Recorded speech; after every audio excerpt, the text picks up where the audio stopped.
Big boss Malayalam season 7 ലൈവിൽ ഇപ്പോൾ നടന്നത് മോർണിംഗ് ആക്ടിവിറ്റിയാണ്. ബിഗ് ബോസ് വീട്ടിൽ നിന്നും പുറത്തിറങ്ങിയതിനു ശേഷം ഫോൺ കയ്യിൽ കിട്ടുമ്പോൾ നിങ്ങൾ ആരെയാണ് ആദ്യം വിളിക്കുക, എന്താണ് പറയുക എന്ന് ഓരോരുത്തരായി വന്ന് പറയുക.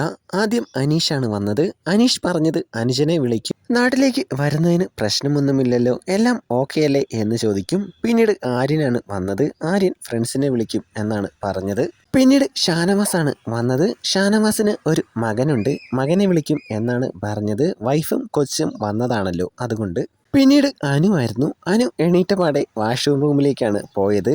പെട്ടെന്ന് വീട്ടുകാരുടെ കാര്യം ഓർത്തപ്പോൾ, അച്ഛൻ്റെ സർജറിയുടെ കാര്യങ്ങളെല്ലാം ഓർത്തപ്പോൾ അനുവിന് സങ്കടം വന്നു. അങ്ങനെ വാഷ്റൂം ഏരിയയിലേക്ക് പോയതാണ്. പിന്നീട് വന്നത് ആദിലയാണ്.